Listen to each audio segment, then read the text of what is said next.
Gracias.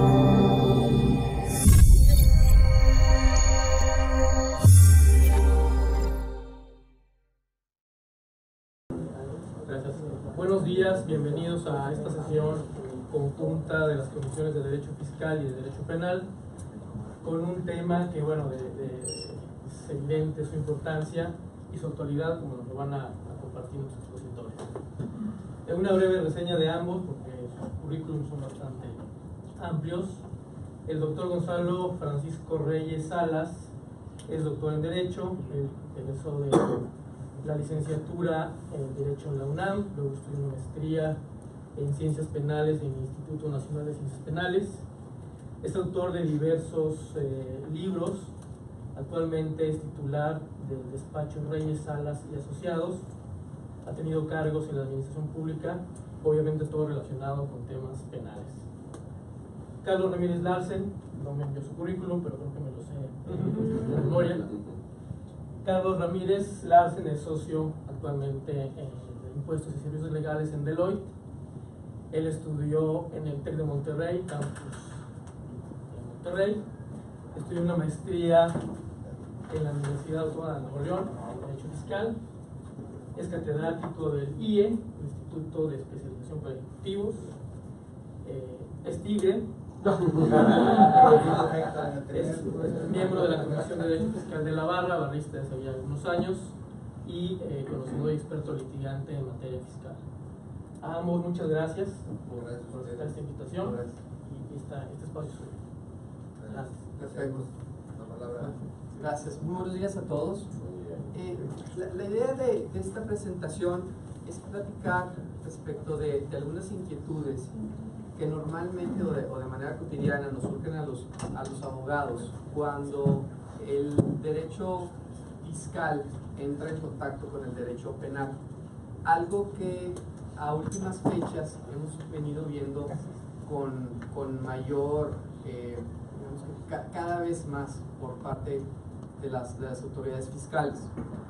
Algo, platicando con el doctor Gonzalo Reyes, algo que nos llama mucho la atención. Voy a platicar un par de anécdotas que me ha tocado vivir en lo personal y seguramente ustedes también tendrán muchas otras. En alguna ocasión, alguno de mis clientes, el Fisco Federal lo audita, particularmente grandes contribuyentes, y estaba con este tema famoso de la consolidación fiscal, si se debían reversar o no las pérdidas en venta de acciones en la desconsolidación.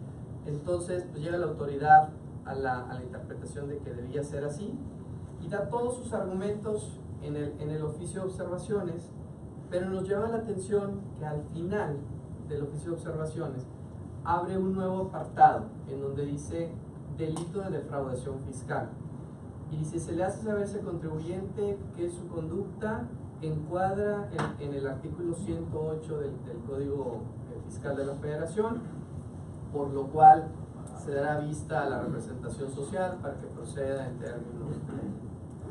Esa misma redacción ya la había visto yo antes en un caso en donde un contribuyente en determinado momento adquirió una mercancía, unos títulos, pasa el tiempo, no los puede cobrar, los quiere vender y los vende bastante más barato de lo que se había comprado, con lo cual produce una pérdida. E igual a la autoridad fiscal no le gusta, en el oficio de observaciones nos mencionan todos los fundamentos legales, jurídicos, administrativos, fiscales, del por qué no es deducible la pérdida en los términos que la empresa lo hizo deducible, y al final otra vez la redacción: delito de defraudación fiscal. Se le hace saber a ese contribuyente que ha cometido un delito en términos del artículo 108 del Código Fiscal de la Federación. Nos vamos un poquito más atrás, otro asunto también en consolidación, en donde se hace una escisión de una sociedad, no se reversan las pérdidas, nuevamente expresan los argumentos jurídico-fiscales del por qué sí debían reversarse esas pérdidas o se debía dar un efecto de impuestos, para hablar en términos muy claros, y nuevamente viene la amenaza en términos del artículo 108 del Código Fiscal de la Federación. estos tres casos, que son al menos los tres más recientes que me ha tocado vivir en la práctica, pues me llevan a pensar que la autoridad ya en las auditorías no se está limitando a darle a conocer al contribuyente los fundamentos jurídicos del por qué a su juicio la ley no se interpretó correctamente o no se aplicó correctamente, sino también viene ya con una amenaza muy clara en el sentido de que o pagas o además nos vamos a ver en otro tipo de ligas, como viene siendo el foro penal.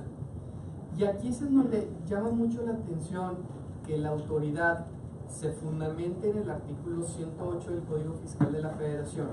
Porque si nosotros atendemos este artículo, literalmente nos dice: comete el delito de defraudación fiscal quien con uso de engaños o aprovechamiento de errores omita total o parcialmente el pago de alguna contribución o obtenga un beneficio indebido con perjuicio del fisco federal.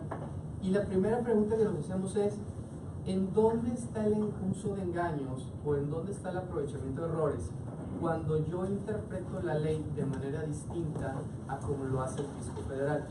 ¿Por qué en automático interpretar la ley de manera distinta como lo hace la autoridad me situaría en la comisión de un delito, en este caso el delito de defraudación fiscal? Y es aquí donde, Gonzalo, no sé si nos puedas comentar qué debemos entender por uso de engaños o aprovechamiento de errores en el contexto de este artículo 108 del Código Fiscal de la Federación. Bueno, pues tiene dos interpretaciones, obviamente, la de la autoridad y la del particular. Eso es definitivo. Porque el delito en efecto es el que con uso de engaños o aprovechamiento de errores, lo que nos lleva a la definición legal propiamente del engaño y aprovechamiento de errores. En primer lugar, la determinación del engaño no debe estar sujeta simplemente a un criterio, sino a aspectos objetivos como documentos, como circunstancias reales de compra, venta, en este caso de los títulos. Entonces, en términos generales, el engaño es muy viejo. El engaño fue tal vez uno de los delitos, uno de los elementos de los delitos más antiguos que nosotros podemos encontrar. Viene del fraus, y de ahí viene el fraude. La etimología del fraude es fraus, que significa una acción contraria a la verdad. Los fenicios ya lo tenían y era una especie de robo. El código de Hammurabi lo identificaba como fraude. El Corán también sancionaba a quienes, por ejemplo, pone algunas condiciones específicas cuando se aprovechaban de las condiciones económicas del comprador. En el Corán se sanciona eso, es un abuso, digamos, por la necesidad de compra. Y en el código de Manú, el hindú, es probablemente donde encontramos algunos aspectos más interesantes del engaño. En el código de Manú de la India existían muchos tipos penales que hablaban de engaño. Por ejemplo, uno que era el equiparar al robo cuando se vendía maíz de mala calidad, convenciendo al cliente de que estaba de buena calidad. Cuando se equiparaba al robo, vender piedras verdes diciendo que eran esmeraldas, el simple hecho de vender piedras como preciosas cuando realmente no lo eran. Entonces, el engaño es muy antiguo y es un elemento permanente durante todo el desarrollo del derecho penal en la historia. Básicamente es generar una falsa idea de la verdad. Y eso significa un dolo especial. Entonces, después tal vez podríamos hablar de esa delgada línea que distingue al dolo penal del dolo civil o del dolo fiscal. Ya tú hablarás de la planeación fiscal y eso también es una mecánica que ha interpretado la autoridad administrativa como una actividad defraudante cuando la planeación fiscal llega a los límites de no pagar impuestos por las razones que son. Pero aquí básicamente el engaño consiste en fraguar, es decir, en una acción que lleva a la autoridad a entender que hay un dolo para omitir pagar una contribución. Mientras no existe ese dolo, no puede existir ese engaño, por lo tanto no hay. Entonces esa es la interpretación adecuada. Desde el punto de vista del aprovechamiento del error, pues ahí es muy difícil que la autoridad se dé cuenta de este tipo de cosas. Sin embargo, ha habido casos, y en algún momento lo comentamos, de pedimentos de exportación en donde la autoridad interpreta con una fracción arancelaria diferente y eso implica un cobro más alto de impuestos o un cobro más bajo de impuestos. Entonces, el aprovechamiento de error es una referencia de ocasión que no produce o que no genera el sujeto activo del delito, sino que es generada por, en este caso, la autoridad. y el contribuyente aprovecha ese error de la autoridad. Son muy pocos los casos que se dan. A mí me ha tocado ver básicamente impedimentos de exportación en temas de acero, en donde ha habido un error por parte de la autoridad, y en algunos pedimentos de importación donde también ha habido, quiero pensar que fue un error o errores de parte de las autoridades aduanales y del registro aduanal en la clasificación que implica un arancel más bajo. Entonces ahí, bueno, yo me aprovecho y yo sé que el arancel, habría que probar que el arancel que me corresponde pagar es más alto, pero la autoridad me está fijando más bajo, entonces yo me aprovecho de eso y pues pago los impuestos que la autoridad me está cegando. Luego la autoridad se da cuenta que se equivocó en la determinación del arancel y me acusa a mí entonces de aprovechamiento de un error, cuando la conducta no es propiamente. El aprovechamiento del error es una referencia de ocasión que el sujeto activo del delito utiliza en su beneficio, pero que no ha sido generado por el sujeto activo. En cambio, el error sí ha sido generado por el sujeto activo. Los franceses le llaman esto de una manera muy chistosa porque le ponen la mise en scène, que es la puesta en escena, es el engaño completo a la autoridad, en donde se van fraguando tanto acciones como documentos, puede haber documentos falsos, que eso nos lleva a otras hipótesis.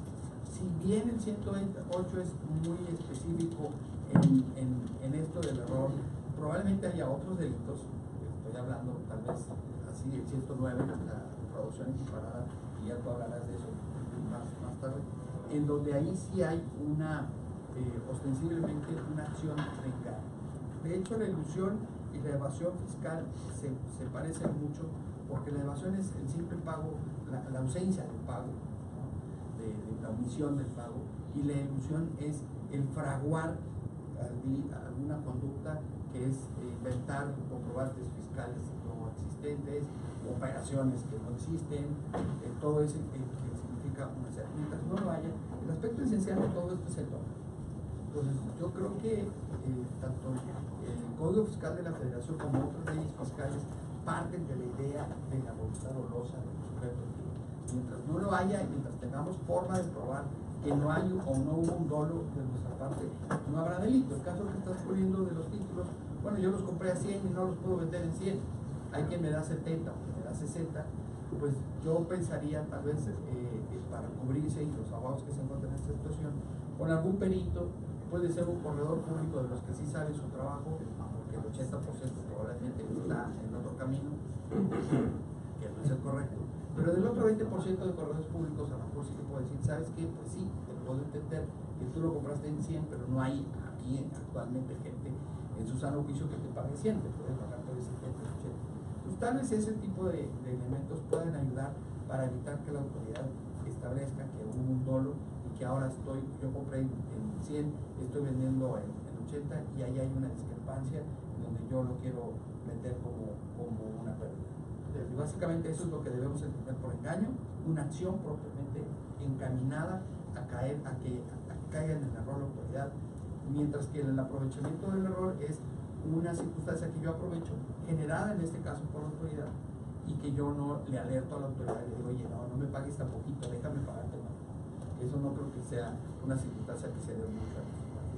¿De acuerdo? Debería desahogarse primero el juicio de lesividad, porque es un oficio al final de cuentas benéfico para el contribuyente, que le fijes una tasa más baja del impuesto de exportación. O sea, tendría para que pudiera progresar la acción penal que interponerse y decidir, si no nada más interponerse, el juicio de lesividad, porque al final de cuentas, pues oye, te estoy haciendo para atrás de una cuota arancelaria que tú mismo fijaste.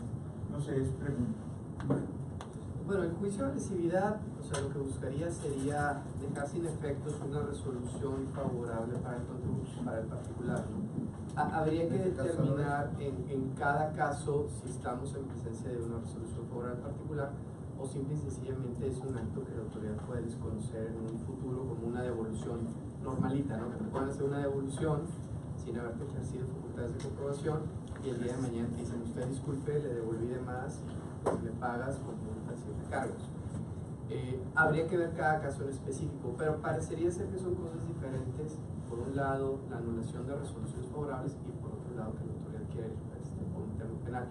Lo que yo creo que hay que destacar de este punto es que, como muy bien lo dejó bien claro Gonzalo, el artículo 108 no encuadra en automático por el simple hecho de que la autoridad en particular no coincida en la interpretación respecto de una disposición normativa, como lo quiere hacer ver la autoridad, o como parece que nos quiere hacer pensar que así lo ve, no sé, con un fin a lo mejor disuasivo, o de cierta manera para sentar al contribuyente y buscar que acepte más fácil autoconclusión fiscal. Pero es muy claro que para que este delito proceda, se debe acreditar que el contribuyente hizo uso de engaños o se aprovechó de errores de la autoridad, que hubo dolo en esa conducta y que eso le llevó a un resultado que puede ser el impago de una contribución o obtener un beneficio indebido. No es algo que sea un paso en automático en donde no piensas igual que yo, bueno, entonces es defraudación fiscal del 108. Yo creo que eso ha sido el error de la autoridad, de que no habiendo concluido el procedimiento administrativo que corresponda, o cuasi jurisdiccional o ahora jurisdiccional que corresponde, ya están iniciando una denuncia por Procuraduría Fiscal de la República. Eso es algo que nos ha tocado ver de manera ya permanente de los últimos 2 años a la fecha, como que ya es una regla. Pues todavía ni siquiera termino el procedimiento cuando ya estoy iniciando. Particularmente cuando se trata de la defraudación fiscal agravada o cualificada agravada. Nosotros tenemos 2 tipos de defraudación fiscal: la simple y la agravada. Y la agravada es cuando se usan documentos falsos, o cuando después de una comprobación, un cruce de información, se ve que no coincide quien recibió el servicio o el producto con quien emitió la factura del servicio o del producto, o cuando hay una, digamos, manifestación de datos falsos para obtener una devolución de impuestos, o cuando ese uso de documentos falsos nos lleva a otro tipo de conductas. Por ejemplo, omitir reiteradamente expedir comprobantes fiscales. Esa omisión reiterada de comprobantes fiscales, cuando hay alguna otra manera de cruce de información, llevan inmediatamente a la autoridad a iniciar una acción penal, a dar vista a la PGR para que la PGR inicie una investigación cuando todavía no ha terminado un procedimiento.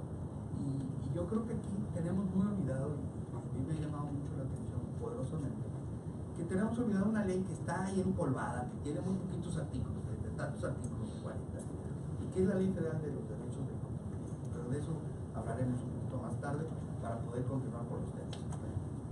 Gonzalo, aprovechando nomás lo que mencionas, hoy 69 día del código. Sí. Pues, lo vamos a ver en un rato. Ok, si quieres, me espero. No, adelante.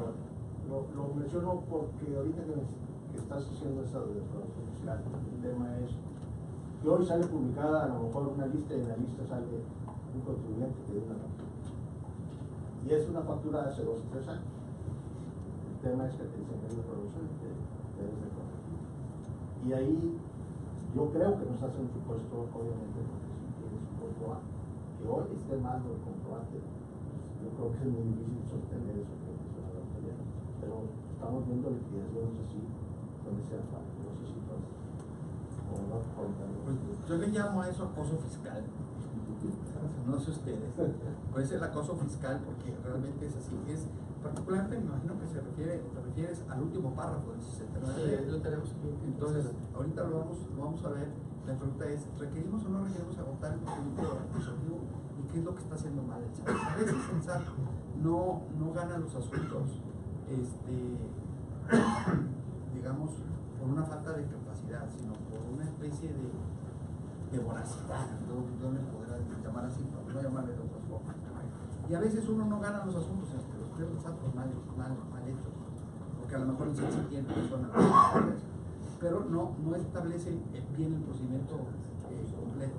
Y cuando encaramos al SAT, al rato les platico de otro caso, cuando encaramos al SAT, a ver, tú me dices que este documento es falso, pues enséñame el original. No, pues es que yo nada más tengo copias. Bueno, pues no me digas. Y ahora, donde se están tomando es en la firma digital. Ya ustedes me dirán. Muy bien, continuando con estos temas, el artículo 109 del Código Fiscal de la Federación contiene el delito de defraudación fiscal equiparada y llama la atención que nos dice que este delito va a sancionar a quien consigne, y estos son algunos ejemplos, no son muchos más, pero dice quien consigna las declaraciones, deducciones falsas, ingresos acumulables menores a los realmente obtenidos.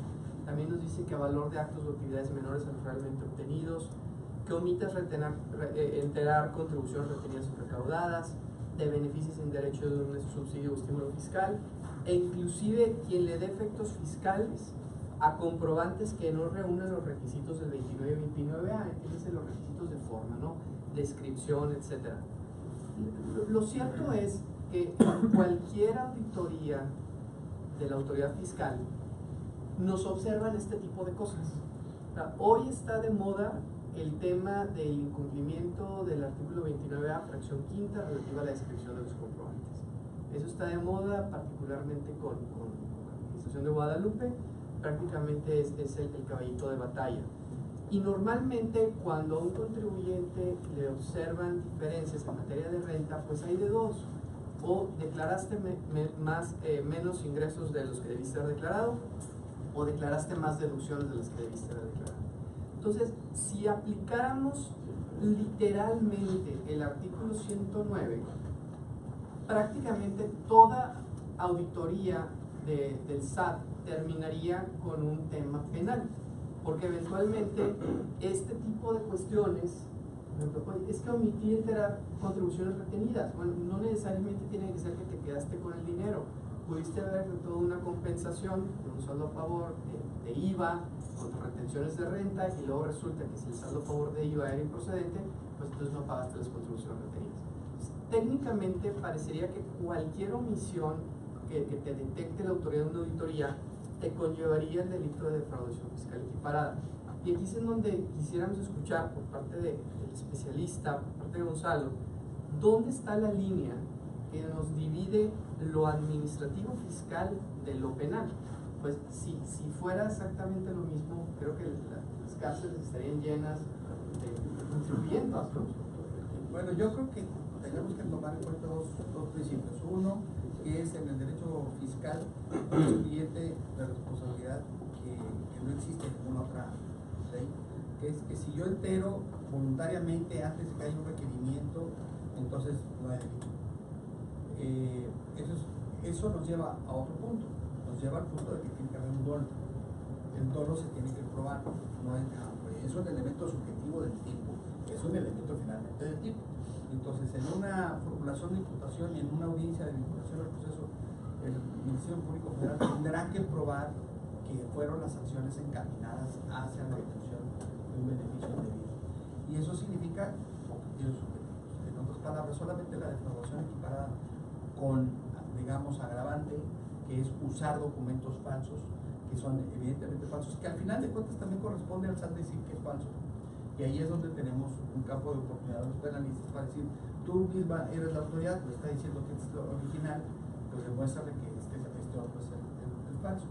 Pero bueno, al final de cuentas, a lo que voy, tiene que haber dolo, el dolo se tiene que probar, y básicamente solamente las defraudaciones fiscales equiparadas, agravadas, con documentos falsos, o con un cruce de información adecuado, que vengan por una parte, una erogación superior, por ejemplo, el hecho, me preocupa una de las fracciones del 109, que es tener erogaciones superiores a los ingresos.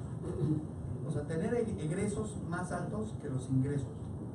Pues como la autoridad de inmediato te dice, aquí hay algo mal, porque tú estás gastando más de lo que tú me estás diciendo que tienes.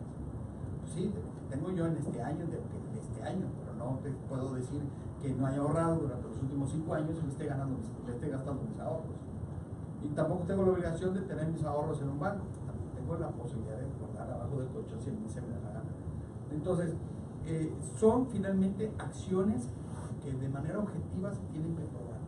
La delgada línea que existe entre el dolo penal y un dolo civil o un dolo fiscal es tan delgada que una planeación fiscal podría llegar a caer en esto. Una planeación fiscal agresiva, como habíamos comentado sonado tal vez en alguna ocasión, agresiva en el sentido de que te debo pagar 100, pero te voy a pagar en este momento 70, porque si te pago los 100, me voy a descapitalizar para seguir comprando insumos o para pagar mis deudas laborales, no sé, entonces voy a parar la empresa. Entonces, para no parar la empresa, te voy a pagar menos impuestos y el próximo mes ya te los pago por recargo, porque yo espero que mis deudores me paguen. Entonces, yo creo que lo básico es determinar si hubo un dolo, si ese dolo además está, digamos, objetivamente probado con documentos falsos o con alguna actividad hacia el engaño. Mientras no haya ese tipo de actividad hacia el engaño, va a ser muy difícil que la autoridad determine que fue una acción dolosa, aunque ya inicie la acción penal. Lo preocupante de esto es que no se está esperando la autoridad a concluir el procedimiento administrativo para iniciar una acción penal. Eso es lo preocupante, básicamente. De acuerdo, o sea, pareciera ser que para que estos delitos se puedan configurar, no basta con que se hayan declarado, por ejemplo, ingresos menores a los realmente obtenidos, sino que la autoridad tendría que probar que yo sabía que había percibido esos ingresos, que yo sabía que esos ingresos debían pagar impuestos y que dolosamente omití su declaración para ahorrarme el pago del tributo. O, por ejemplo, que yo sabía que el subsidio del estímulo fiscal no me llamaba a mí, que no era aplicable en mi persona, pero aún así lo apliqué con tal de evitar el pago del tributo. Claro, le puede decir a la autoridad, a ver, ¿por qué me está checando 2015? Chécame 2013 y 2012 para que veas cuántos ingresos tuve y cuántos egresos tuve. Y te vas a dar cuenta que de cada 100 pesos yo me gasté 30, por lo tanto tengo 70. Y esos 70 me los estoy gastando en el 2015. Entonces, en efecto, en el 2015 tuve menos ingresos que egresos, pero no me estás tomando en cuenta todos los ingresos previos que tuve 3 años o 2 años antes. Entonces, esas son las cuestiones que la autoridad administrativa debería tener un poco más de cuidado y los particulares y los abogados de empresas ejecutar así literalmente los derechos que nos da la Ley Federal de Derechos del Contribuyente, que está, les digo, olvidada, pero establece reglas que son realmente barreras a la hora de una acción de defensa. Ahora, en este caso, cuando no hay una liquidación de promedio, porque está la auditoría en curso, y la autoridad da vista al Ministerio Público Federal y busca la configuración de algún delito para que se diga proceso, ¿no? Para que se vincule. En ese caso, cuando no hay una liquidación, ¿cómo se cuantifica el monto de la fianza? Porque este delito, si bien no está entre el catálogo de la Constitución, sí aparece como un delito que pudiera en un momento dado ameritar prisión preventiva, la cual pudiera en un momento dado también evitarse con la entrega de una fianza, ¿no? Entonces ahí es donde pues a mí no me queda muy claro cómo se le hace para determinar eso. Primero, el nuevo sistema acusatorio, que ya no debe ser nuevo, ya tenemos un chorro de esto, todo el mundo decide llamarlo así, establece muy puntualmente en el artículo 19 constitucional los delitos que son de prisión preventiva oficiosa y no se encuentran con los fiscales en ese tipo. Entonces está el secuestro, privaciones de la libertad de otro tipo, homicidio, etc. Entonces, en este caso hay una regla, que es cuando no se puede determinar el monto de lo defraudado, entonces la pena va a ser de 3 meses y 6 años. Entonces, eso nos permite movernos con cierta facilidad en el sentido de que no vas a pisar cárcel mientras no pase de 5 años, Código Penal federal. Entonces, eso es para tranquilidad, pero no debe generar tranquilidad a nadie el hecho de que te van a condenar pero no vas a estar en la cárcel, porque aquí vienen otro tipo de consecuencias jurídicas que no necesariamente son la cárcel. Pero en la Constitución, en el artículo 19 dice, esta lista más los delitos que la ley determine. O sea, no es una lista cerrada. La Constitución abre la posibilidad de que a través de un acto legislativo se determinen otros delitos que exigen prisión preventiva. No es posible que se haga eso. Sí, no es posible que se haga eso bajo el principio de progresividad de los derechos fundamentales, en atención a que es una limitante. La garantía individual No sé por qué ahora ya todo el mundo le da por hablar de derechos humanos. Aquí estamos hablando de garantías individuales, más que de derechos humanos. Es un óbice del ciudadano frente a la autoridad. Tú no puedes hacer más de lo que la Constitución te permite hacer. Entonces, en este caso es lo fiscal, y aquí sí hay, obviamente, otro tema diferente, que es la determinación del perjuicio patrimonial o del daño patrimonial por parte de Hacienda. Eso sí es otro tema diferente, cómo lo determina, porque sí están sujetos los jueces a lo que la propia víctima diga que es su daño, hasta ahí. Sin embargo, no es de prisión preventiva oficiosa, es debatible la prisión preventiva bajo otros esquemas, es decir, si se trata de una persona que se ha fugado, que ha desatendido su domicilio fiscal, no es donde dice que lo tiene, una serie de cosas, a lo mejor el Ministerio Público Federal podría, digamos, motivar su petición de prisión preventiva en hechos como este, donde no se sabe exactamente la ciencia cierta dónde vive y dónde tiene el asiento principal de su negocio de la persona.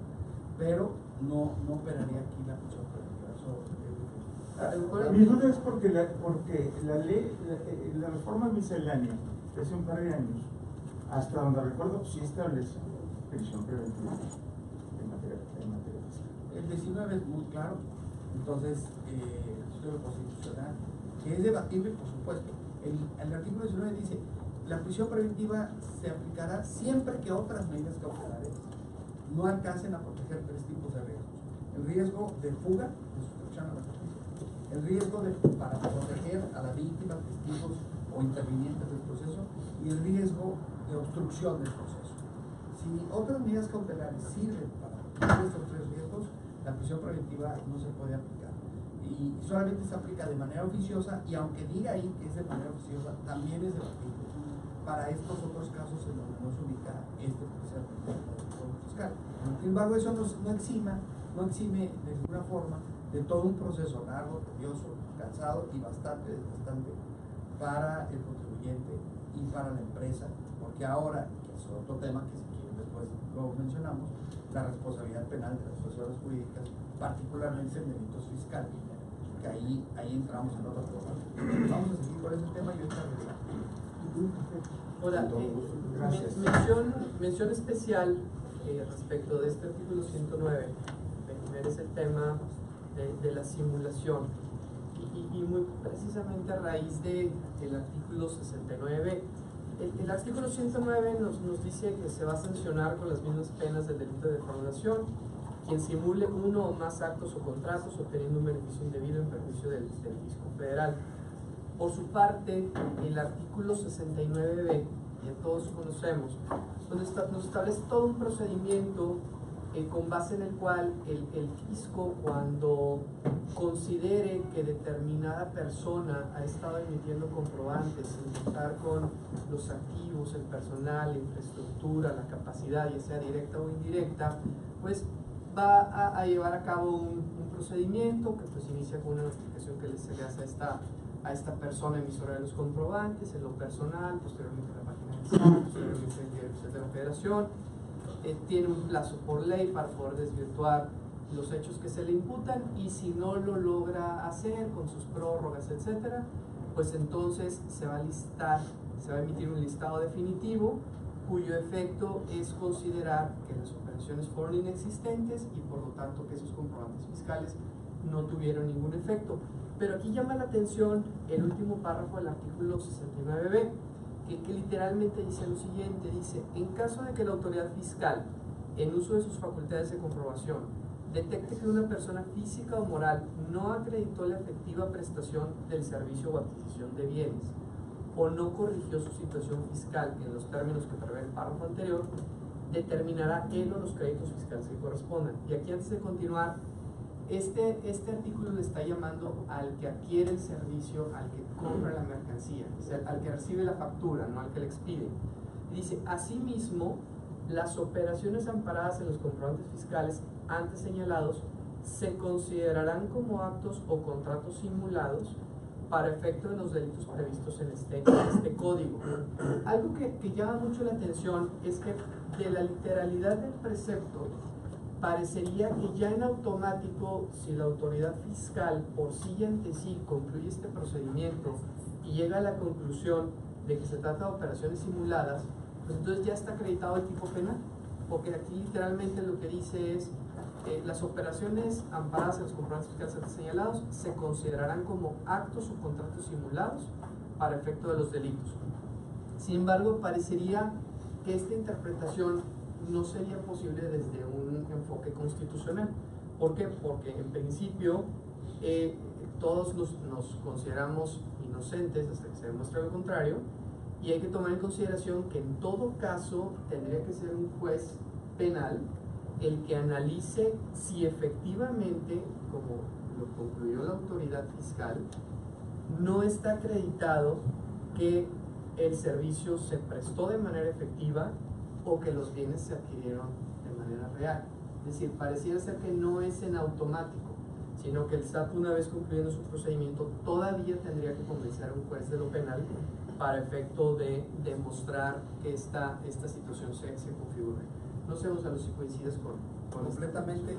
Yo creo que hay dos supuestos en el 69. ¿no? El primer caso es el contribuyente pide comprobantes fiscales de operaciones simuladas.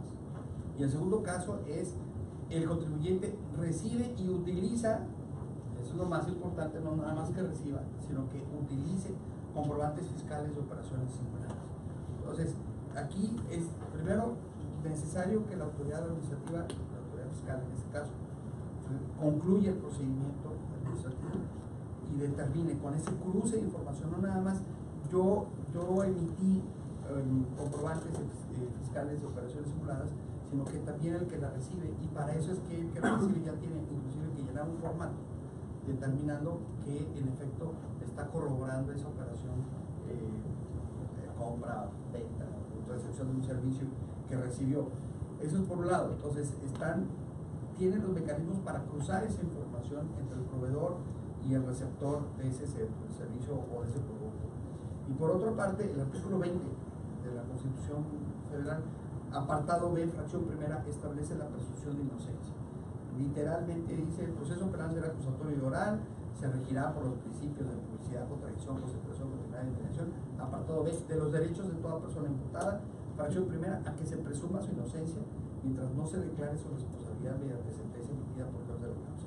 Pues esto nos llevaría a determinar que la autoridad administrativa, que es la comprobatoria de estas operaciones, debe de tener absolutamente probado el hecho de una operación simulada. Pero no es así. Aunque la presunción de inocencia en efecto está en la fracción primera del apartado B del 20 constitucional, lo cierto es que para hacer una formulación de imputación en un proceso penal no se exige la comprobación absoluta de la responsabilidad, sino simplemente datos que permitan determinar, datos de prueba, ni siquiera medios, sino datos que son cualquier tipo de información que nos lleve a acreditar un hecho. Datos de prueba que permitan determinar que se ha cometido un hecho que la ley sanciona o de. O sea, son el estándar probatorio que se pide para una formulación de imputación y luego para una vinculación al proceso es mínimo. Es realmente un estándar probatorio muy bajo. ¿Qué es lo que quiero decir? Que en efecto existe la presunción de inocencia. En otros tipos penales fiscales sí podemos ver nosotros que no puede brincarse la autoridad esta presunción. En este caso particular sí lo puede hacer, porque basta un cruce de información adecuado, es decir, comprobantes del emisor y comprobantes del receptor de los servicios, en donde que se esté usando ese comprobante para algún propósito. Si yo doy un comprobante de una operación, un comprobante fiscal de una operación simulada a alguien, pero ese alguien nunca lo usa, va a ser muy complicado que se determine que es un delito, aunque yo estoy dando ese comprobante fiscal.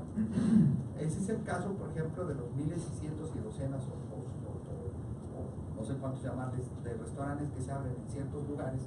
Vamos a poner, por ejemplo, San Pablo de las Manzanas, en donde de repente se abre un restaurante muy bonito, muy elegante, con unos precios extraordinariamente caros, y en un mes, a lo mejor el primer mes tiene mesas llenas, al segundo mes tiene la mitad, al tercer mes tiene la cuarta parte, y al quinto mes ya no se paran ni las moscas, pero sigue funcionando y sigue declarando ingresos. Y a los 15 meses, porque fiscalmente eso les conviene a los lavadores de dinero, a los 15 meses cierran, se habla de un municipio muy lejos de Oaxaca, a los 15 meses cierran y declaran todo lo que ustedes. Y a lo mejor durante esos 15 meses estuvieron pagando la nómina de ese restaurante, dando comprobantes que no existen y declarando operaciones que nunca se realizaron de venta, en este caso de productos y servicios de alimentación. Y a lo mejor ese dinero lo estaban ocupando para otros restaurantes. Entonces los otros restaurantes se vieron a beneficiar de este tipo de operaciones. Pero mientras no haya alguien que diga, oye, yo fui a comer al restaurante triple Y y aquí están mis comprobantes de que yo sí fui. Mientras no existe esa digamos, operación de que reciba el servicio, va a ser muy complicado que el SAT haga algo al respecto. Entonces, la primera pregunta, ¿se tiene que agotar el procedimiento administrativo? Desde mi punto de vista, sí. Sin embargo, eso no implica que no se esté presumiendo culpabilidad. Sí se está presumiendo culpabilidad y los datos de prueba sí son suficientes para iniciar y llegar a una vinculación al proceso. Y ya después, durante la investigación complementaria, se podrá determinar la ausencia de medios de prueba eficientes para someter a una etapa intermedia y a un juicio oral. Porque ahí está un camino todavía pendiente por escribir en el derecho penal, porque la PGR aquí funciona de una manera muy clara. A ver, el SAT no hizo bien su trabajo, entonces voy a proponer un ejercicio de revisión penal, le doy 15 días al SAT para que le determine si tiene su intención de continuar con el proceso o de oponerse al nuevo ejercicio de revisión penal. El SAT, 1 de cada 10 manifiesta que sí tiene interés, y entonces de las otras 9 se van a Chile. ¿Qué hicieron? Espantar al contribuyente. La verdad es que ese es claro, esto después es un camino un poco tedioso, ¿verdad? De la autoridad investigadora en este caso. Pero lo que creo que sí es conveniente sería conveniente es aclarar en el Código Fiscal de la Federación que los delitos fiscales son finalmente delitos patrimoniales al Estado. Y en tanto son delitos patrimoniales, debe caber el acuerdo reparatorio. Los acuerdos reparatorios son salidas alternativas que permiten no llegar a un juicio. Y entonces, bajo ese tenor, fuera posible hacer acuerdos con el fisco en este sentido. Pero la estructura como que fue pensada, la estructura actual que tiene el SAT y las políticas regulatorias que tiene el SAT no van de la mano con el sistema acusatorio. O sea, ellos se quedaron con que yo digo qué se hace y qué no se hace cuando ya hay un sistema que permite hacer otras cosas. Entonces, primera pregunta, en cuanto a se requiere agotar el procedimiento, sí, desde mi punto de vista se requiere agotar, por lo menos para tener los datos mínimos de prueba. Segundo, que con eso se puede ir a una formulación de imputación y una vinculación al proceso. Desafortunadamente sí, y aquí la presunción de inocencia no se estaría violando en el sentido que se le da todo el derecho a las autoridades, al particular, de hacer sus reclamos.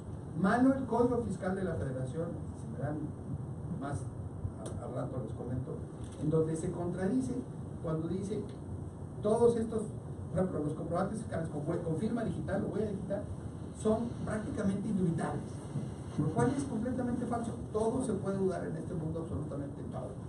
Entonces, mientras tengamos esos dispositivos que los ministerios públicos federales no entienden que también se pueden falsificar esos documentos, o que no necesariamente el que debe expedir ese documento con firma digital es el que lo expidió, vamos a tener ese problema.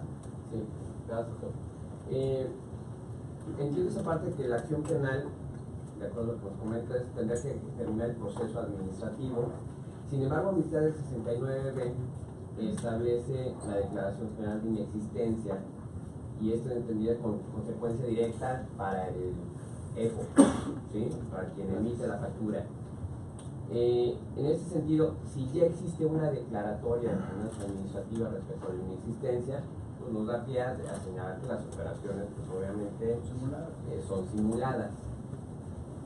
Entiendo que para el EDO, para el EDO que reduce, no tendría ningún efecto o estaría debilitada la prueba en materia penal, pero para el EFO, ya habiendo una declaratoria en existencia, ¿qué tan fuerte sería o qué tanto valor probatorio tenía esto para efectos penales? Bueno, por supuesto que sí, para llegar a una formulación y a una vinculación al proceso es suficiente. Lástima, no debería ser así, y le dejan la carga de probar que es inocente al contribuyente. Eso es un error desde mi punto de vista, pero ese es el camino como se está haciendo. Pero aquí la problemática es que a veces el código fiscal es tan digamos, tan rígido, que prácticamente lo que diga el SAT es la verdad absoluta. El Ministerio Público Federal poco a poco ya ha ido entendiendo que eso no es cierto. ¿Sí? Entonces, es en un sistema, vamos a suponer que ya llegó al Ministerio Público y que están pensando ejercitar acción penal a través del primero lado. Ahora el concepto de ejercicio de la acción penal es como más amplio, ¿no? Primero formulación de imputación, luego vinculación a procesos, ya a la mitad, acabando la etapa intermedia, para comenzar la etapa intermedia ya hay un escrito de acusación donde más o menos se está aplicando la litis.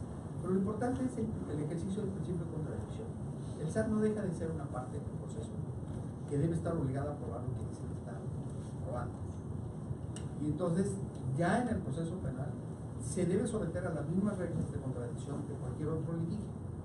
Tú me estás probando que esos comprobantes fiscales son de operaciones simuladas, yo te voy a probar que no. Y ya después el SAT ya no va a poder decir nada, porque el SAT ya termina su labor diciendo y haciendo esa declaración de que esas operaciones son simuladas. Pues ahí ya no puedo hacer más, pero si yo le pruebo que sí son simuladas, entonces no va a poder hacer más y el juez va a tener que resolver favorablemente ese punto. Entonces, una pregunta. Sí.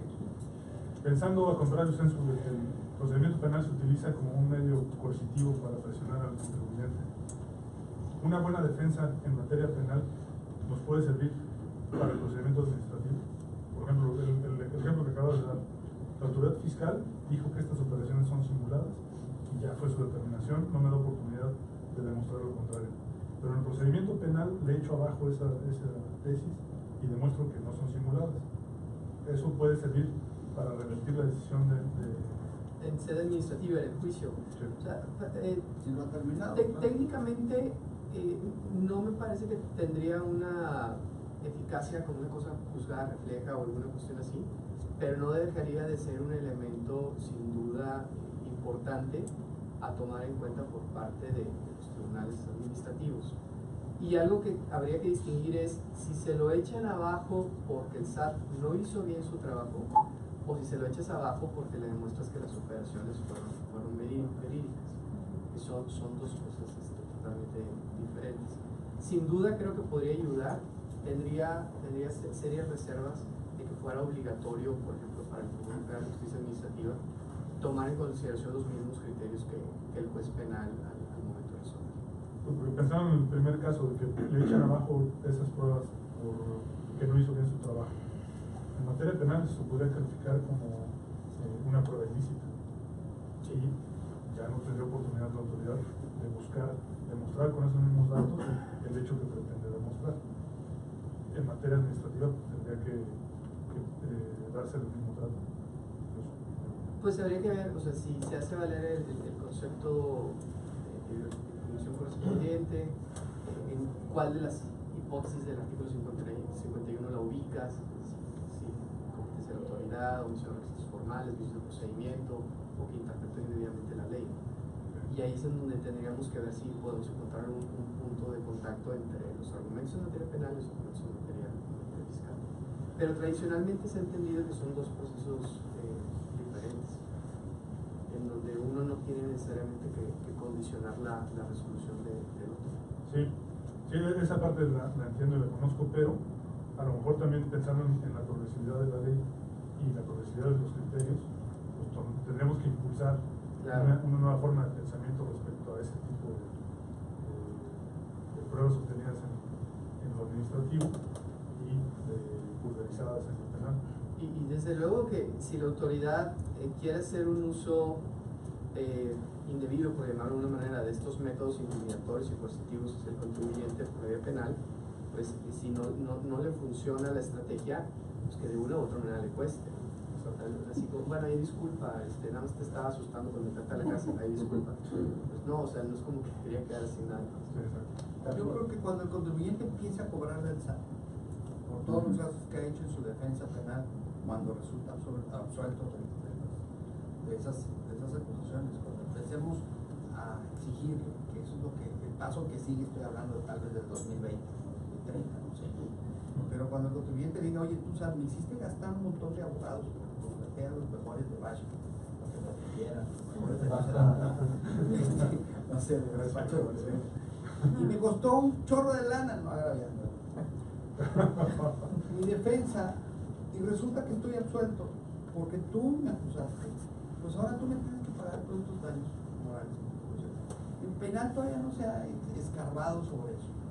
Sin embargo, ya hay algunos antecedentes de otro tipo de delitos, en donde sí ha habido responsabilidad del Estado, subsidiaria, por los empleados del Estado, que han intentado pruebas en contra de un partido. Esos antecedentes sí existen, ya están, han sido resueltos no por la vía penal, sino por la vía administrativa, de que ya me absolvieron por la vía penal, ahora voy en contra tuya por estarme acusando administrativamente. Yo creo que esto cambiaría, o haría, bueno, pensar a la autoridad en cambiar los procedimientos administrativos, y sí debo pensar que deben estar ligados. Actualmente coincido con Carlos, no están ligados, porque aunque penalmente tú seas absuelto del delito, fiscalmente te sigues debiendo. Y es posible que eso suceda. Entonces, aplicar la teoría de las pruebas ilícitas y todas las consecuencias que estas pueden tener va a ser un camino todavía muy de subida en otras materias no penales. Creo que sí, coincido contigo, debería de ponerse en la mesa, y hay que revisar los procedimientos administrativos para hacer cuidado. La gente piensa que, en inglés le dicen los due process principles, ¿no? Pero la gente piensa que los principios del debido proceso nada más son para efectos penales, y no es cierto, son para todo conflicto jurídico que existe, y en eso debemos incluir también los procedimientos administrativos. Entonces, no nada más aplica para el derecho penal o para el derecho civil, aplica, yo creo que para todo tipo de controversia, y aquí no se está respetando. O sea, cuando la parte que acusa es la parte que dice, yo estoy seguro que tú cometiste el delito, y yo mismo te emito o te hago por mi conducto la revisión de tus comprobantes fiscales, pues es como que el que acusa y me juzga es casi prácticamente la misma persona, ¿no? Bueno, yo tengo una pregunta, una inquietud, no sé qué opina, doctor. A simple lectura de los artículos 108, 109 y ahora por 69, pareciera ser que el tipo penal está encaminado en lo que respecta a operaciones simuladas, coloquialmente comprobantes de facturas, únicamente al EDO, debido a la redacción que termina en que obtengas un beneficio. Entonces, pues un facturero por primera vista no está obteniendo un beneficio, sino él al prestar un servicio y cobrar, pues tiene un ingreso. Y posteriormente todos sabemos que hacen piramidaciones y luego ya ahí se le daría ya el caso del beneficio. Pero yo creo que debería tener ahí un poco de cambiar la técnica legislativa y tener la redacción un poco más directa.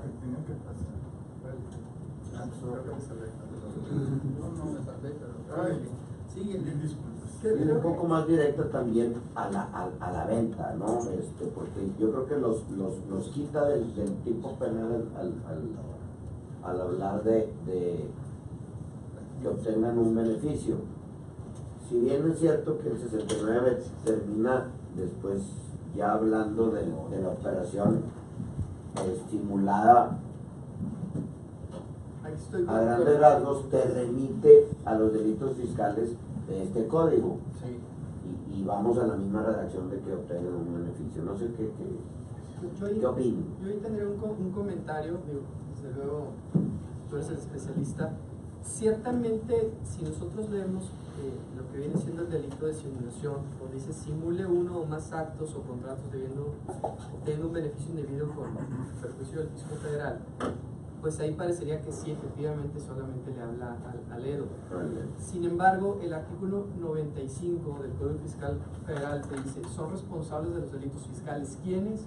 Y empieza, concierten la realización del delito, realicen la conducta, cometan conjuntamente el delito, se sirvan de otra persona, induzcan dolosamente a otro a cometerlo, ayuden dolosamente a otro para su comisión, auxilien a otro después de su ejecución. O sea, viene todo un catálogo muy ¿Qué artículo es ese? El 95, okay, sobre los responsables de los delitos. Entonces parece resumidero ayer. Sí, es un resumidero. Entonces, a mi juicio, parecería que, bueno, a lo mejor tú no tuviste el beneficio como tal, pero sí lo buscaste al momento de buscar a Ledo y decirle, oye, yo te vendo las facturas, y entonces tú estás ahí, induciste dolosamente a otro para su comisión, y por lo tanto, aunque tú no tengas el beneficio como tal, sí eres responsable del delito que cometió la otra persona, o corresponsable. Oye, tenemos que verlos, están los asesores y abogados. No, están los asesores también por ahí. Ahí también te dice la última fracción. Dice, derivado de un contrato o convenio que implique desarrollo de actividad independiente, propongan, establezcan o lleven a cabo por sí o interpósita persona actos, operaciones prácticas de cuya ejecución directamente derive la comisión del delito fiscal. Eso es el asesor. Entonces el 95 es muy amplio en ese aspecto. Carlos, siguiendo con el mismo tema del 69, ahí el cuarto párrafo. El 69 me parece a mí, y así fue ganado ya en primera instancia en Guadalajara, el tema por considerar que esas operaciones en los comprobantes son simuladas, es decir, la autoridad tiene obligación de darte la lista de esas facturas, que realmente tus facturas estén. Eso me parece que es muy importante, porque en la práctica la autoridad le revisa al EFO ciertas facturas, pero al momento de desplegar el listado, ahí no distingue. Ahí dice, pues son todas las que haya emitido esta persona en toda la vida. Oye, espérame, o sea, pues si nada más le revisaste determinadas facturas o determinado periodo, no deberías extender los efectos del listado a periodos distintos, porque no estás siguiendo el procedimiento respecto de periodos distintos a aquellos en los cuales llevaste el procedimiento. En este caso, el juez le dio la razón al contribuyente simplemente porque la autoridad no exhibió las facturas, demostró que esas facturas realmente estuvieran en el presupuesto. Sí, totalmente de acuerdo. Me parece muy razonable. A propósito de la inquietud que nos compartías hace unos minutos, algo que tenemos que tomar en cuenta es que la Corte, bien o mal, llegó a la conclusión de que este tipo este procedimiento no es violatorio de la garantía de retroactividad de la ley, en la medida en que lo único que hace es reconocer una realidad o una situación preexistente. Entonces lo que dice es, pues no importa que hoy aparezca el listado, aunque se refiera a facturas anteriores, porque lo único que está haciendo ese listado es evidenciar que nunca existieron esos procesos. Como nunca tuvieron nada de real, pues aunque tengas el comprobante y los flujos, etcétera, pues en realidad pues no sirve de nada, ¿no? Pero lo que sí es, digamos que conceptualmente lo podemos aceptar, pero una cuestión muy distinta es la que comentas, dices, oye, si tú nada más le revisaste al EFO las facturas del 2015, por decir un ejemplo, pues no me vengas a cuestionar las facturas del 2016 o las facturas del 2014, porque no has llevado el procedimiento respecto a esas facturas. Creo que es un argumento de defensa muy sólido. Bueno, continuando con los temas, ahorita a propósito del comentario de Samuel, bueno, mencionamos lo que dice el artículo 95 del Código Fiscal de la Federación, y por su parte el artículo 19A del Código establece una presunción que no admite prueba en contrario, en donde nos dice, los documentos digitales que contengan firma electrónica avanzada a las personas morales, pensemos en la declaración anual, se presume, sin que admita prueba en contrario, que fueron presentados por el administrador único, el presidente del consejo, o la persona o personas que tengan conferida la dirección general, la gerencia general o la administración de la persona moral de que se trate en el momento en el que se presentaron los documentos digitales. Entonces, esto llama la atención particularmente desde el punto de vista del derecho penal, porque algo que siempre se preguntan los contribuyentes cuando la amenaza de lo penal está encima es, bueno, ok, vamos a debatir esto en tribunales, todo está muy bien, pero ¿por quién van a ir? ¿No? O sea, ¿a quién va a perseguir como persona física la autoridad, el Ministerio Público o junto con la autoridad fiscal, etcétera? ¿Y quién es el que debe estar preocupado y quién es el que debemos mandar a Macale, ¿no? O a ver, está peligroso, Reynosa. No sé qué comentarios nos puedas mencionar. Primero llama la atención que en un artículo de una ley, en este caso el Código Fiscal de la Federación, el 19 años, el último párrafo, dice que primero se presume, o sea, ahí ya estamos hablando de que hay una presunción de culpabilidad, y luego sin que se admita prueba en contrario, es lo más grave. O sea, nadie puede decir, esta es mi ley, punto. Como decía mi papá, que en paz descanse, que era juez penal. Te guste o no te guste, te cuadre o no te cuadre, aquí el que dicta la sentencia es tu padre. La verdad de las cosas es que solamente los jueces pueden decir eso, pero una ley no puede decir, oye, esto no admite prueba al contrario, porque eso es precisamente de lo que se trata el principio de contradicción, que está en el artículo 20 constitucional, en el apartado A. Entonces, a mí me llamó mucho la atención y empecé a buscar por dónde, cuando me ha tocado este tipo de cosas, por dónde atacar. Y bueno, encontré una ley viejita, si ustedes quieren, viejita en el sentido que, bueno, la Ley Federal de Derechos del Contribuyente, en el artículo 2, dice, son derechos generales de los contribuyentes lo siguiente, la fracción décima. Derecho a formular alegatos, presentar y ofrecer como pruebas documentos conforme a las disposiciones fiscales aplicables. Entonces, que serán tenidos en cuenta por los órganos competentes al redactar la correspondiente resolución administrativa en este caso.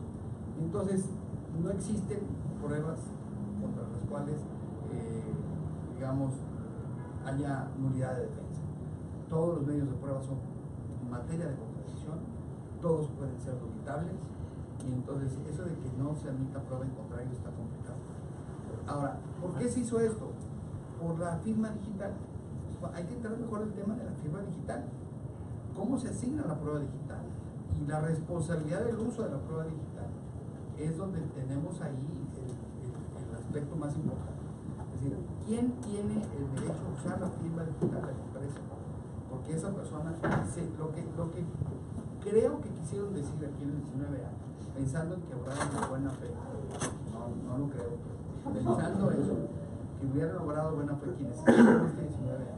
Estaban pensando en, te estoy asignando, te estoy dando a ti una responsabilidad muy grave, que es tu firma digital. Tú sabes cómo la usas, pero yo voy a suponer que a ti que te la estoy dando, eres al que le voy a reclamar por el uso de esa firma digital.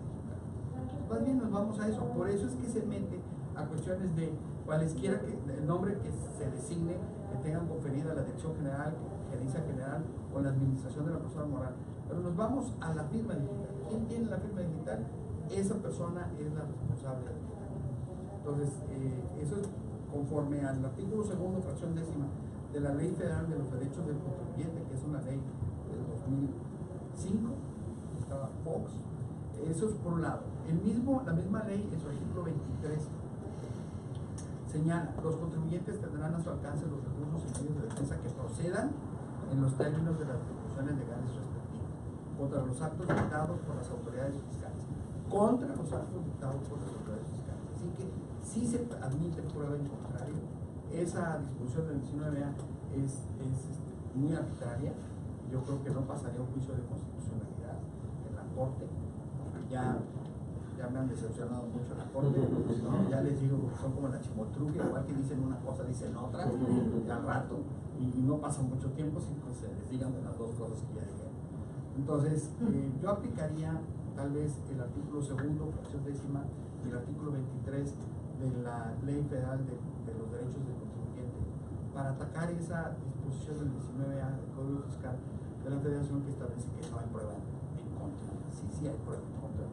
Sí, definitivamente. Ahora, que la prueba va a tener que ser desarrollada por peritos en informática, tal vez, pues sí, es posible. Entonces, ¿quién se pudo haber metido o quién pudiera tener la capacidad de hacer una emisión de una firma electrónica en perjuicio de la empresa y con el propósito de causarle un daño? Pues eso sí es otra cosa. No, inclusive algo que es muy común es pues la firma electrónica está asociada a una persona, pero quien lo opera en la realidad pues no es esa persona, ¿no? O sea, pues una persona del servicio fiscal. A mí me tocó un caso, conocer también de un caso en donde un contribuyente en el ejercicio de facultades de comprobación, con tal de ya detener la auditoría, se corrige, presenta una declaración complementaria por autocorrección, ahí digamos que ahí muere, la auditoría termina, pero posteriormente reevalúa y dice, es que no me debía haber corregido, voy a presentar una complementaria dándole reversa a esa corrección y pues obtendrá la autoridad 5 años para volver a auditar. Y lo hace. O sea, a la autoridad no le gustó y se fue por la vía penal, o sea, nos consta. Y se fue detrás de la persona que estaba asociada a la piel, que era una persona que ya ni siquiera trabajaba en la empresa desde hace como 5 años. Nada más que nunca hicieron la actualización y se quedó ahí. Entonces un día, un mal día, fueron a buscarlo agentes del Ministerio Público a su domicilio para una orden de presentación, para ver si se encontraba ahí, para tenerlo ubicado. Y pues bueno, se hizo todo un escándalo porque esta persona decía, pues yo tengo como 5 años de no trabajar en la empresa, claramente yo no operé esa declaración, lo hizo quien ahora esté a cargo de la compañía, pero lo que sí es una realidad es que en la práctica se van detrás de quien tenga asociada la firma electrónica avanzada. Ese es un procedimiento muy fácil de evitar, avisando al SAT oportunamente de que esta persona ya no opera y opera esta otra, ¿no? Entonces, sí, así se hizo en la práctica y eventualmente el Ministerio Público decidió no hacer eso penal, pero ese 19A era algo que nos tenía particularmente preocupados, el hecho de que no nos intentaron encontrar. Y bueno, ya para terminar, hemos hablado mucho aquí del principio indubio pro reo, que es la autoridad quien debe demostrar los hechos constitutivos del delito, no el contribuyente, demostrar que es inocente. Nos has comentado que este principio sí se aplica en la práctica, pero algo que nosotros como fiscalistas tenemos muy presente es que actualmente no estamos en la mejor época del contribuyente, digamos, en las resoluciones de los tribunales. Cada vez, particularmente la Suprema Corte ha sido dura con los contribuyentes, mirando cuánto amparo se promueve en materia de constitucionalidad de leyes, y esto de cierta manera ha desincentivado un poco al contribuyente en el sentido de poder recibir de parte de los tribunales administrativos justicia. ¿Ese mismo sentimiento se tiene en la materia penal? no, definitivamente no. El hecho de que hayan decidido poner al jefe o al ex jefe del SAT como ministro de la Corte no nos hizo ninguna gracia, particularmente a la sala 1. ¿Por qué no? ¿Por qué no la mandan a la sala 2? Hubiera sido más efectivo allá, ¿no? Pero no, lo tienen que poner en la sala 1, ¿verdad? Donde ven a sus penales. Bueno, Y el sujeto de penal sabe lo mismo que yo de astrología, ¿no? Entonces, a lo mejor el señor sí sabe su horóscopo, pero fuera de esa circunstancia, creo que sí fue muy directo el mensaje del jefe del SAT, ahora es ministro de la Corte. Entonces, definitivamente los criterios son distintos en juzgados de distrito en materia administrativa y en juzgados de distrito en materia penal, los vamos a ver bastante claro. Afortunadamente hubo una reforma, pero en términos generales el Ministerio Público Federal como que le da un poquito de temor hice un ejercicio de la acción penal contra delitos fiscales. Igual pasa con un juez penal en la primera fase, que es formulación de imputación y vinculación al proceso. En lo que tenemos que caminar es en la reforma del 15 de septiembre de este año, al artículo 17 constitucional. Sobre eso es donde tenemos nosotros que caminar. ¿Por qué? Porque no deja de ser un litigio patrimonial el delito fiscal. Cuando yo lo he hablado, me dicen juez de distrito, es que aquí no dice que el acuerdo reparatorio, para que dar una breve introducción, el acuerdo reparatorio es una salida alternativa que prevé el Código Nacional de Procedimientos Penales para no continuar con un proceso penal si el delito es de querella, si es un patrimonial no violento o si es de un delito culposo. De esas circunstancias están, digamos, prohibidos cerrar acuerdos reparatorios cuando el delito es de violencia familiar, que puede ser de querella en algunos casos y pueden tener una pena pues baja. Pero bueno, la idea es esta: en un delito patrimonial no violento, de cualquier tipo que sea el daño patrimonial, puede ser 55 millones o 55 pesos, se permite el acuerdo reparatorio. Pero los jueces estaban como que renuentes a aplicarlo en ciertos casos. Y en este caso se abre la posibilidad porque en el Diario Oficial de la Federación del 15 de septiembre de este año se publica una reforma que creo que fue muy importante. Mucha gente dice no era necesaria, yo creo que sí era necesaria, y se publica en el artículo 17 constitucional, se le agrega una parte a este párrafo y dice, decía así normalmente: siempre que no se afecte la igualdad entre las partes, el debido proceso u otros derechos en los juicios o procedimientos seguidos en forma de juicio, Las autoridades deberán privilegiar la solución del conflicto sobre los formalismos procedimentales. O sea, ¿qué quiere decir? Esto va dirigido a todas las autoridades y todas tienen que privilegiar un acuerdo reparatorio, en este caso, una solución de conflicto no jurisdiccional, es decir, acuerdo reparatorio o suspensión del proceso penal a prueba sobre los formalismos procedimentales. Entonces, si me dices que los jueces en materia penal están más a favor del contribuyente, yo te podría decir que en un sentido general sí lo es. Me tocó un caso en donde era el segundo tribunal unitario aquí en Nuevo León. El magistrado no se la creyó lo que estaban formulando, porque el registro fiscal no era de los que hemos estado comentando, pero una persona iba, un empresario, iba con su familia a Orlando, se contrató de esos magnicharters no sé cómo se llama, iba a Orlando, su esposa, sus 2 hijos, y se llevaba $15,000 en efectivo el compadre para gastárselos allá. No traía una tarjeta de crédito, una. Entonces llevaba sus $15,000. Entonces llega al mostrador del magnicharter, le dan sus pases de abordar y le dan la hojita azul para que diga que están declarando. Y le dicen, oiga, ¿usted trae más de $10,000? Sí, traigo 15,000. Ah, bueno, pues ahorita lo va a tener que poner en la hojita esta que le estoy dando. Ah, bueno, sí, está bien. Pasan el filtro y pasando el filtro, al hombre, pues, ahí se ve la buena gente, sacan los paquitos de dólares, los ponen la charola, pasan la charola y le dicen, oiga, ¿usted trae dinero? Sí. No, pues usted está cometiendo un delito, está queriendo sacar del país $15,000. Pero oiga, espérenme, ¿eso por qué? Porque usted debe de llenar esta hojita. Por eso, por esta hoja, ¿quién se la tengo que entregar? No, pues a la hora de llegar allá a Estados Unidos. Pero todavía no he llegado a Estados Unidos, sí, pero ya pasó el filtro en la terminal A de aquí del aeropuerto. Y entonces ya lo estaban incriminando. El señor ya estaba acusado. O sea, y cuando llega allá es porque tenía en esa época un auto de formal prisión. Y entonces llega con el unitario de esta operación y fuimos a verlo. Y el magistrado fue conmigo al aeropuerto para explicarle físicamente cómo era el paso y que no se había intentado meter ilícitamente a Estados Unidos nada, porque ni siquiera salió de Apodaca el dinero. Entonces, sí está en Apodaca, en la escuela del aeropuerto en Apodaca. Entonces, ni siquiera había salido del estado. Pero así estaban las autoridades fiscales. Ya de entrada, el señor ya tiene un auto de formación.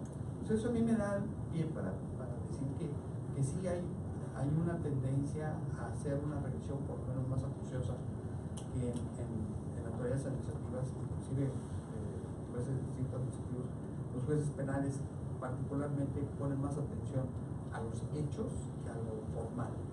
Eso por una parte. Y por otra parte, tengo esperanza, aunque tenemos apenas cumpliendo un mes con esta reforma constitucional, tengo la esperanza de que los jueces sí apliquen esta reforma del 15 de septiembre. Porque no solamente va hacia los jueces, sino van hacia todas las autoridades. Entonces yo bien le puedo decir al SAT, oye, ya me determinaste aquí un quebranto o un perjuicio, dame chance y vamos a resolverlo antes del proceso que el 17 constitucional así lo establece. Entonces es un camino que apenas estamos empezando a andar, tenemos 30 o 40 días con esta resolución, con esta reforma constitucional, mucha gente todavía no la conoce. Entonces, yo le tengo esperanza a que esto se aplique y que podamos por lo menos suavizar un poco el esquema de terrorismo y de acoso fiscal en el que estamos envueltos en este momento. Inclusive en la materia administrativa, a propósito de ese comentario del 17, yo he sabido que en algunos territorios, cuando el contribuyente solicita un acuerdo conclusivo, si la autoridad llega y dice no quiero ningún acuerdo conclusivo, la PRODECON lo cierra ya, y parecería ser que con esta reforma la autoridad ni la PRODECON tendría que tomar esa postura, pues finalmente está privilegiando la solución del conflicto por encima de los procesos jurisdiccionales. Sobre los formalismos procedimentales, dice la Constitución. Entonces yo creo que ahora habrá que hacerlo ver, habrá que hacer difusión de esta reforma para que esto se lleve a cabo. Es correcto. Muy bien. No sé si hay espacio para preguntas. Sí, por supuesto. Sí.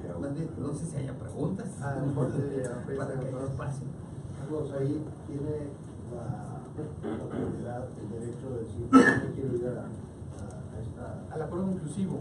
Sí, aquí, por ejemplo, aquí en el Estado no lo vemos con las autoridades ni Monterrey, ni Guadalupe, ni San Pedro. O sea, ellos normalmente sí aceptan ir al acuerdo conclusivo, te escuchan y se puede llegar a algo.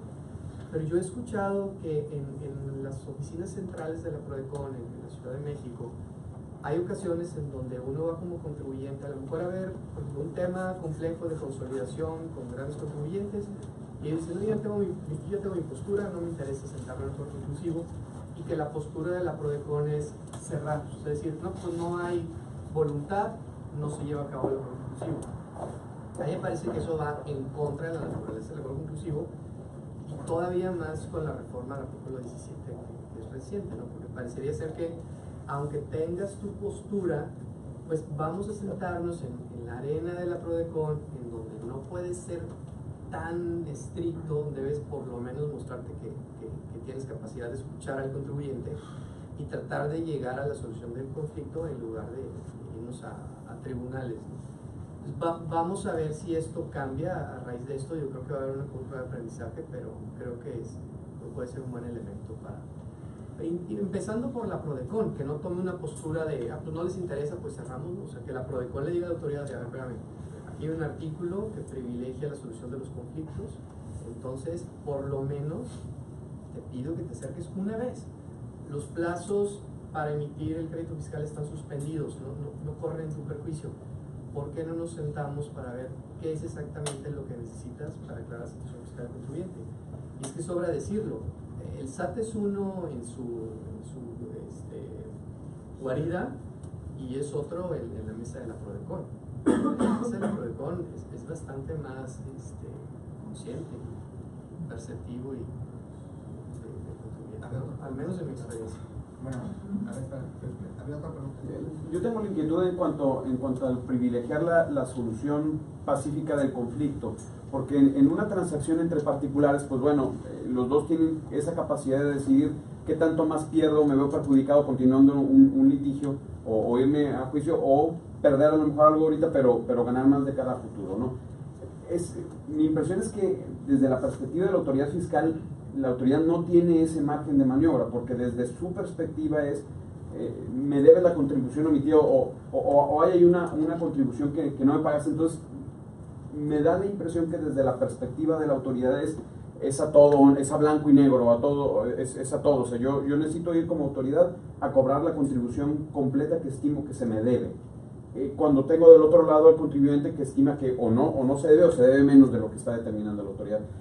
¿Cómo vaya, conceptualmente es entendible y suena muy bien el hecho de que se esté privilegiando una solución de conflicto, pero un mecanismo de solución de conflicto sin tener que ir a todo el proceso? Sin embargo, no sé cómo eso verdaderamente puede empatar con el interés propio que tiene la autoridad fiscal de tener que recuperar toda la contribución, ¿no? Es que mucho depende de la naturaleza del conflicto.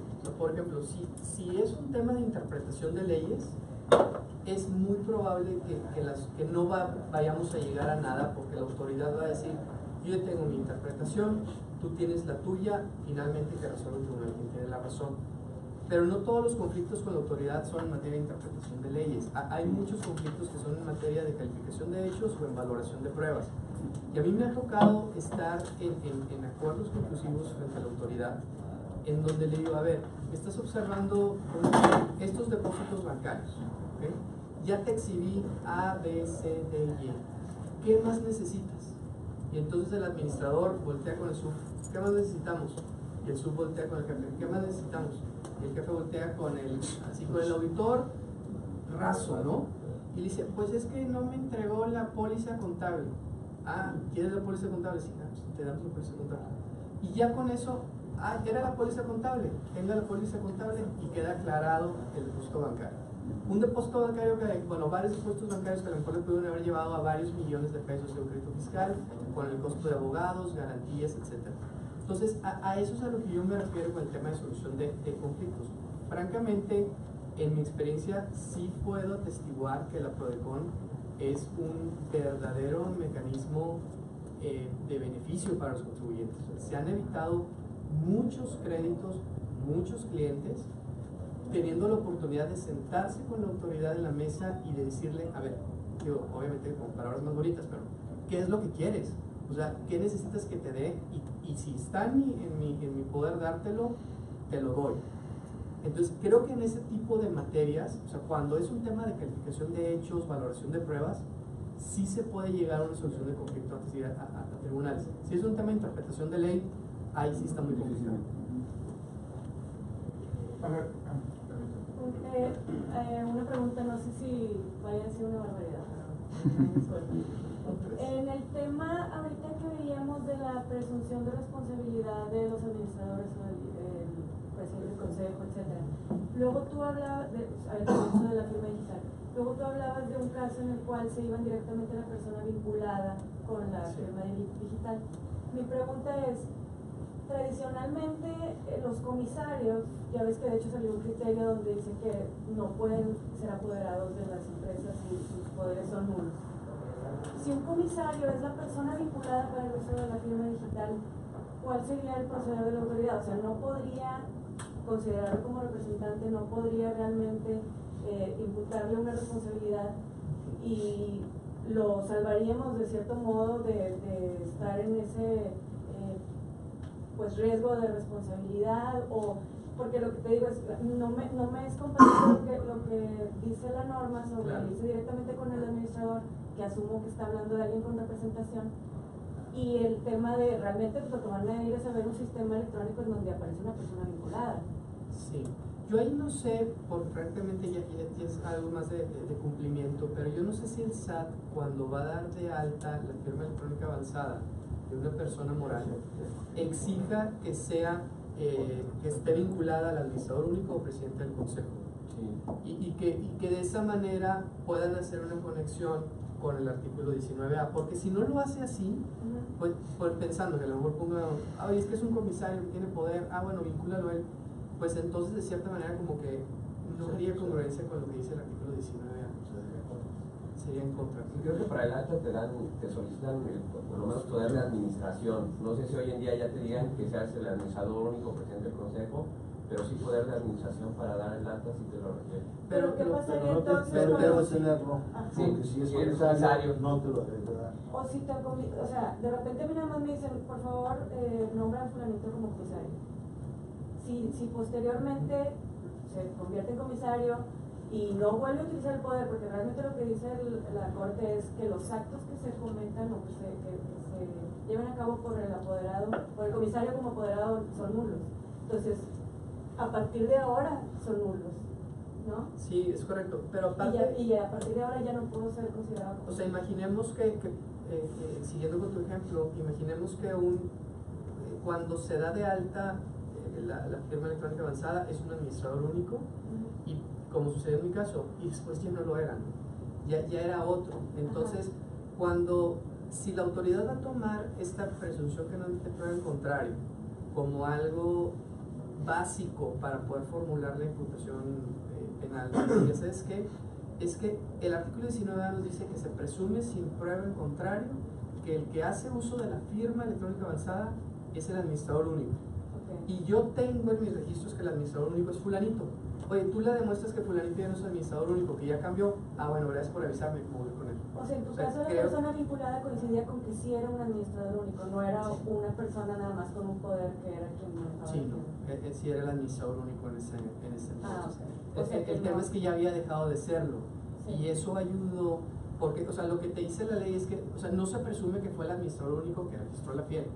Es el administrador único en el momento en que se presentaron los recursos digitales. Es que ahí fue donde yo honestamente me confundí, pensé que de hecho primero se iban a ir con alguien que formalmente estuviera vinculado y no con el administrador único, pero aquí te coincidió, A mí coincidió. entonces sí, debo de preocuparme por el administrador. O sea, si no coincide, sí, exactamente. Si no coincide, Si no coincide, habría que ver cómo van a operar. ¿Con quién se van? ¿Con quién se van? Porque la ley presume que fue una persona, pero esa persona ni siquiera tiene vinculación con lo fiel. Entonces es un tema que puede haber un choque entre lo jurídico y lo práctico. digo, el comisario nada más aclarando, creo yo, que no está dentro de esa lista.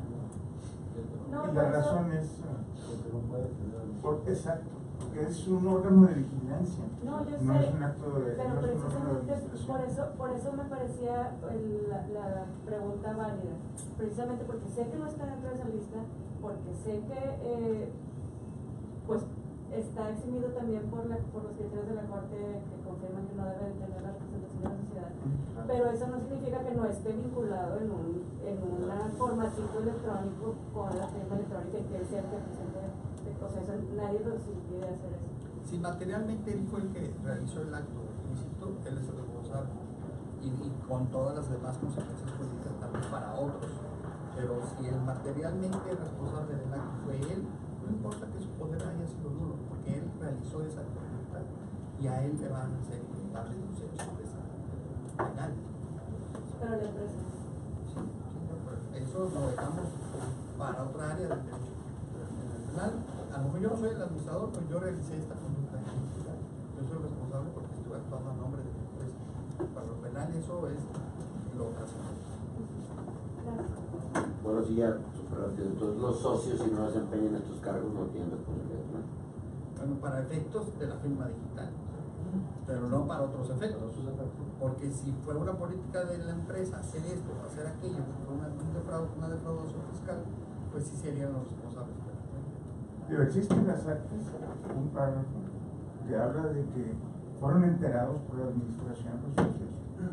No sé qué tan usual sea en este momento, pero sí fue un párrafo muy acostumbrado. No sé si estoy de acuerdo, si ustedes están de acuerdo. Creo que ellos traen a colación, traen al baile a los socios. Oye, ¿usted se ha enterado de cómo se cumplieron las disposiciones fiscales?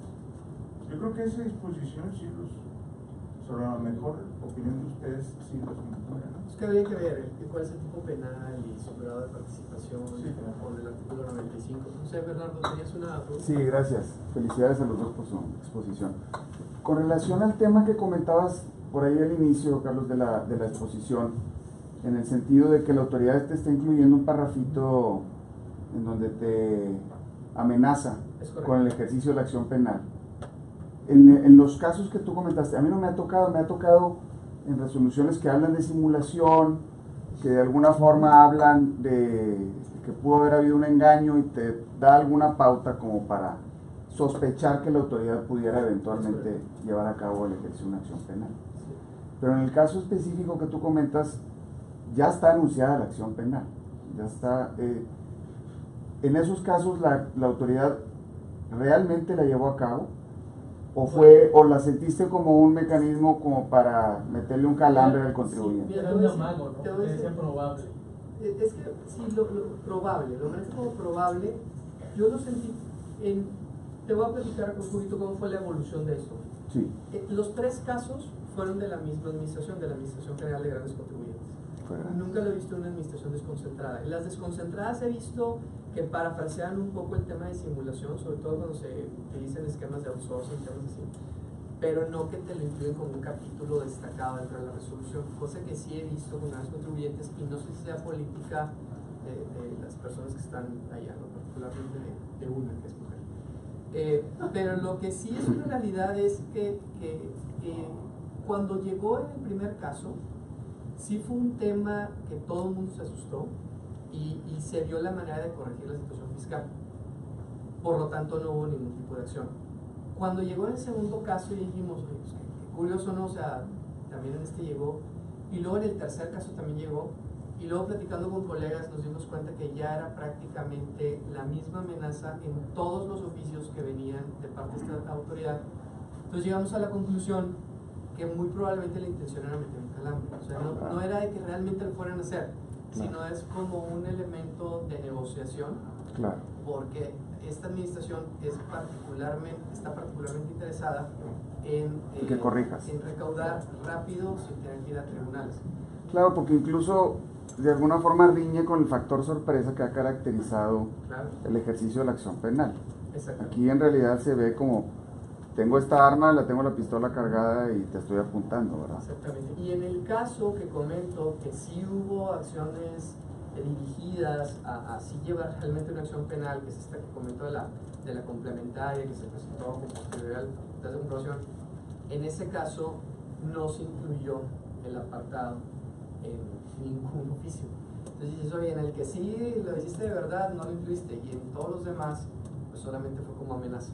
Digo, ciertamente nadie quiere averiguar si es amenaza o no, entonces pues todo el mundo lo toma en serio. Claro, es una amenaza muy efectiva. Pero sí es una amenaza efectiva, sí les está resultando en recaudación. A mí me tocó en un solo caso, no motivó para nada, ni había ninguna interpretación, ni mucho menos. Era un crédito de 1,000 millones de pesos. Yo creo que sí, ahí sí fue calambrada. El cliente andaba buscando, lejos de un buen abogado, una buena firma, un abogado que conociera al magistrado o que conociera a un administrador para negociar con él.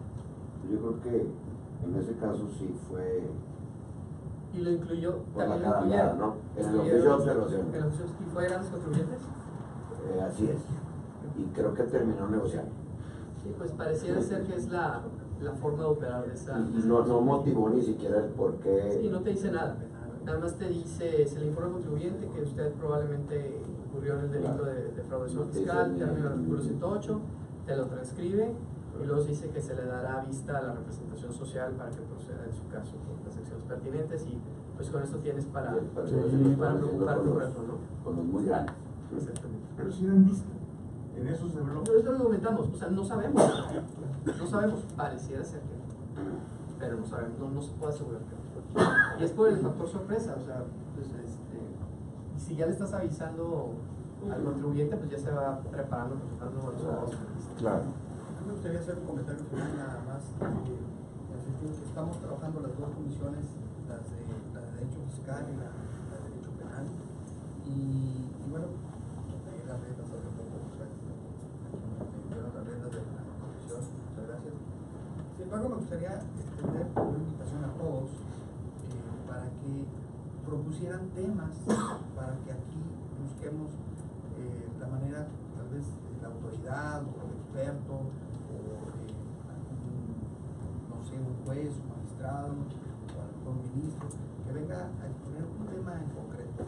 Entonces, me gustaría hacerles un exhorto con la autorización del coordinador de la Comisión de Derecho Penal Está autorizado para que nos hagan llegar a través de esta línea qué temas les gustaría que se abordaran y nosotros trabajar en ese sentido. Nosotros podemos proponerles temas, de hecho, en penal ya tenemos ahí alguna propuesta que vamos a retomar, pero nos gustaría saber, desde el punto de vista de ustedes, algún tema en concreto, y nosotros vamos a buscar, todas se van a atender, todas, absolutamente todas, vamos a programar nada más y buscar ese apoyo de quienes nos puedan ilustrar sobre el tema específico.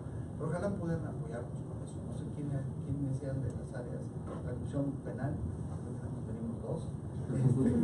Entonces, pero en todas las, igual, de materia fiscal, si tienen, hay temas muy interesantes de lavado de dinero por defraudación fiscal, por ejemplo, que el Código Fiscal permite hacer la acusación de las dos cosas, cuando México ya firmó un par de instrumentos internacionales donde eso está prohibido, porque no puedo decirte que defraudas dinero y no pagas impuestos de una actividad ilícita que tú realizas, ¿no? Vendes cocaína, no importa, pero paga mi impuesto, no puedes estar exigiendo ese tipo de cosas, el Código Fiscal lo establece. Entonces, ¿qué es lo que se ha hecho al respecto? Por ejemplo, algún tema que ustedes puedan creer que sea de interés, o que sea de interés para ustedes en lo personal, pues también háganoslo llegar. Y nosotros la programamos esa actividad y buscamos a la gente adecuada para esos comentarios. Y si no, hacemos alguna mesa redonda también, donde todos vemos algún punto de vista sobre, en materia, por ejemplo, del penal, sobre la nueva forma que tenemos ahora de litigar el nuevo sistema ante la Procuraduría. Y además, porque se va a echar a andar una comisión nueva, bueno, no sé realmente si vaya a ser comisión o no, que es la defensa de la defensa, que va a ser para proteger a los abogados que frente a alguna autoridad en específico, cualquier tipo de autoridad, ven, digamos, obstaculizado su trabajo, pero ya de una manera personal a la hora, ¿no? Entonces, es la defensa de la defensa que en la Ciudad de México se ha desarrollado, ya hay algunos estados que lo tienen, y ahora en el capítulo de Nuevo León también se va a establecer para todas las áreas. Entonces, si algún tema en particular que a ustedes les interese, por favor, nadie está muy seguro que les va lo va a recibir, y si no, diríjanse directamente con nosotros al correo de Gonzalo, mi tocayo, o su servidor, y lo vamos a atender. Muchas gracias. Muchas gracias. ¿No hay alguna otra pregunta? Y considerando la hora, les agradecemos a ambos su participación. Doctor Gonzalo Reyes, muchas gracias por Muchas gracias. Muchas gracias.